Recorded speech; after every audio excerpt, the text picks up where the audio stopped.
Hello, it is I, Jane Austen, the celebrated 19th century novelist. In today's video, I wish to pronounce on the subject of life insurance. What is that, dear reader? Dear viewer? You think you don't need life insurance? Well, think again, buddy. You probably think that you are unlikely to die, but statistics show that 100% of people die within their lifetime.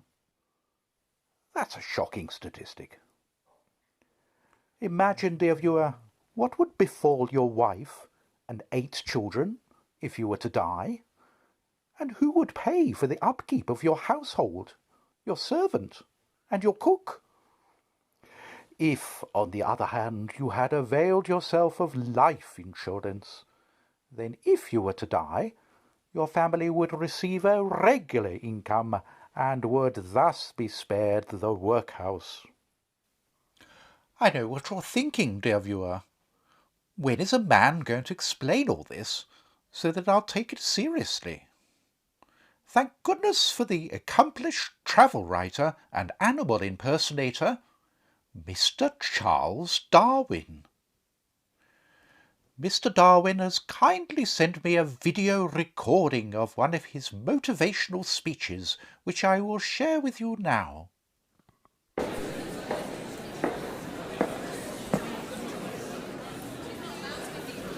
Okay, class. Settle down then, thank you. Okay, class is about to begin. Okay, so I've been thinking about life insurance. My good friend, the celebrated 19th century novelist Jane Austen, has yes, very funny, everybody. Yes, not that kind of friend. I am very happily married, I will have you know, to Emma Wedgwood, my lovely wife. Okay, so, yes, can we stop this now, please? Yes, very funny, very funny. Yes, I can assure you that Jane Austen and I are purely platonic friends. I have not seen Jane Austen's vagina. Okay. Thank you very much, class. Now we'll get on with the subject of life insurance. So, why life insurance? Anybody? Anybody? Frambont at the back, how about you? Life insurance. Why? I don't know. I have no idea.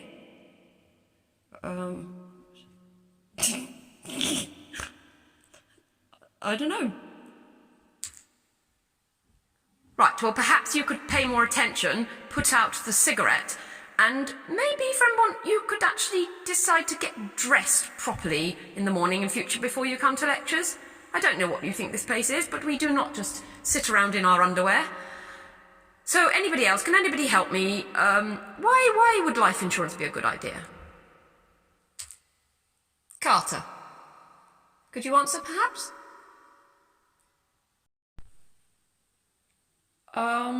Sir, I mean, I can't think, sir. If I were to suddenly expire, I can't see the purpose of me having any money. Once I'm gone, what would be the point? Okay, well, I didn't expect to get very far with this, with you lot. So life insurance, the purpose of life insurance, of course, the world does not revolve around us men, as I'm sure will come as a surprise to a lot of you. The purpose of life insurance is that we have something to leave our families when we expire. So, for instance, if I were, the 5-year voyage that I went on, at the time, I didn't have a lot of children. Now my wife and I have 10 children. They're very beautiful children, as they must obviously take after my wife, Emma. I'm thinking about at least going on another voyage.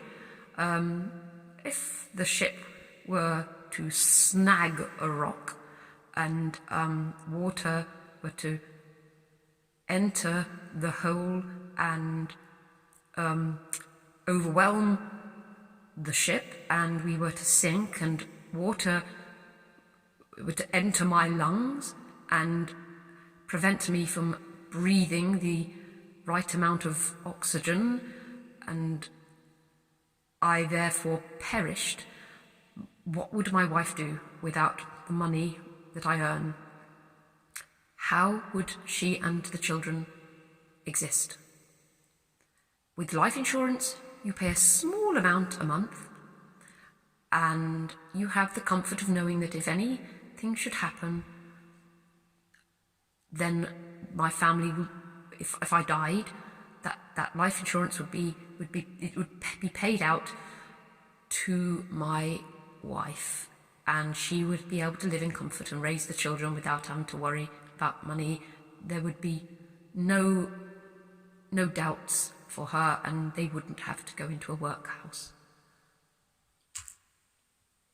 Sir, are you saying to us that even if I'd only paid out 2 months of my life insurance and that I should die, my wife would receive the entire cost of the house? Even if I'd only paid, I don't know, £2, the wife would get the entire house? Yes, that is exactly what we're saying, Mr. Plobtrotter. That is the amazing thing about life insurance. You pay only a small amount each month, but you get the peace of mind to know that your family are protected. Okay, I think we've done enough of this now, and I think it's time for a little song. How about you? Feel like enough talk of death? we'll jolly the whole thing up and have a little song.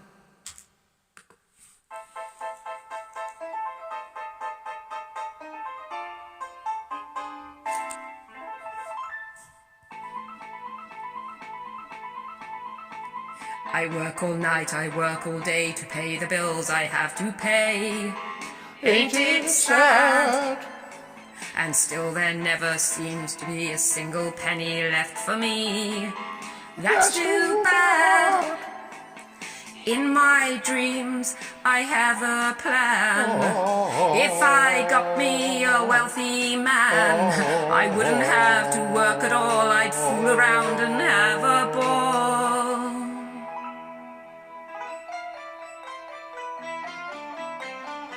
Money, money, money must be funny in a rich man's world. Money, money, money, always sunny in a rich man's world.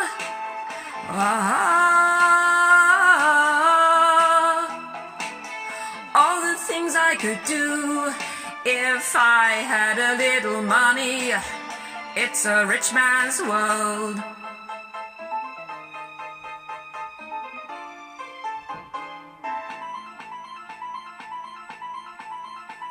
A man like that is hard to find, but I can't get him off my mind. Ain't it sad?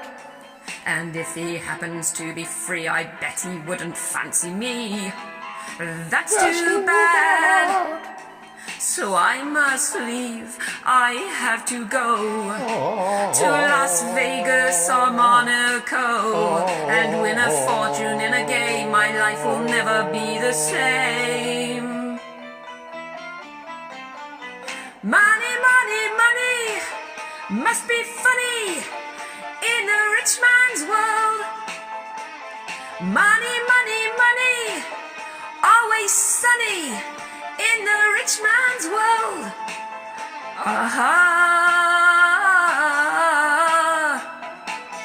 All the things I could do if I had a little money. It's a rich man's world. Money, money, money must be funny in the rich man's world.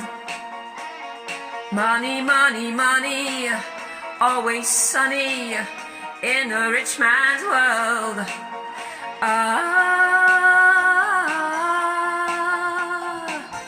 All the things I could do if I had a little money in a rich man's world.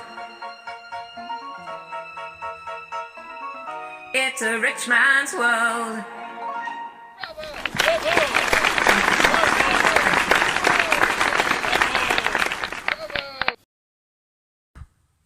That was obviously written from the perspective of our wives and future wives. I'm quite capable of making my own money. I do not need a man. I have make a good living. I just would like that to be said. But my wife Emma Wedgwood, as was, that would have been what she would have been singing. She's very grateful, obviously, that I've got a good job and that I've also taken the trouble of, taking out a life insurance policy so that she will be well cared for, and I suggest you all do the same once you become married and start having families. Okay, that's enough for this week. Goodbye, children. Join Mr. Darwin and me for more conversations. But until then, goodbye.